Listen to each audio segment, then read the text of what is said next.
All this week on Dateline Schools, had the privilege of talking with Lindsay Chopp. She's the prevention educator for the St. Clair County Child Abuse and Neglect Council. And it's been a big week for them because of the roof sit that's going on, but you've also given us some great information. So what for us in the community, as parents and just general people in the community, what are some things we need to be aware of and what should we be watching for? Yep. So again, what are some of the signs? So maybe it's a bruise that looks odd. Maybe it's a handprint you might see. Maybe you see it happening out in the community where you see a parent violently hitting their child, right? A child could disclose about it. Maybe you have a child who is saying that it hurts when they go to the bathroom, right? That's going to be a red flag.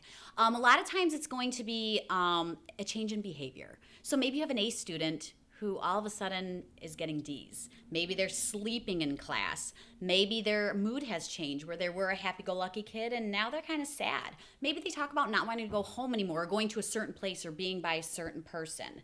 Reversal in toileting. Like, so maybe you have a child who wasn't bedwetting, they were all good at night, and now they're not. Maybe you have a child who was toilet trained, now they reverted back to it. So it's kind of like the extremes in behavior. Those switches that you're going to want to look out for, you're going to want to look out for those, like I said, the signs of any bruising.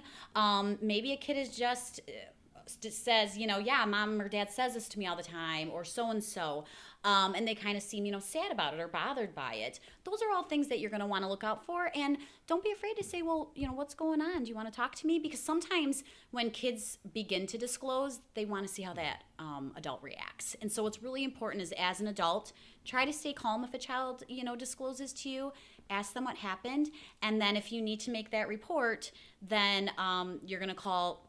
The number to call is 855-444-3911. That is for the Child Protective Services hotline. You can always call 911 or your local police department as well.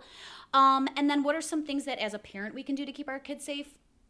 Early and often talk about their private body parts and talk about that it is their body. Mommy or daddy shouldn't be touching them if they don't want to, be touched. Those areas are off limits. It's private to you.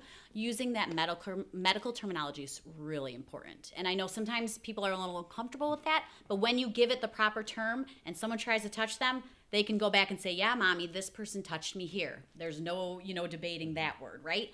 So we want to make sure we're doing that. Supervising play visits, even among children, open door policies. We find that 30% of perpetrators of sexual abuse are other kids. So we need to make sure that we're looking at those interactions, correcting those behaviors, and then also watching what kids are doing on social media, right? Talking to them about that people they are talking to online are strangers, and that first of all they shouldn't be, but if they are going to be gaming things like that they're not their friends if they have never met them in real life, and to not give out personal information, and just talking to them about standing up for themselves. If something is bothering them, then they really do need to tell an adult, and if that first adult really doesn't help them, you go tell another adult, and you keep on telling until someone helps you, right? So those are the things that we want to be talking to our kiddos about early and often.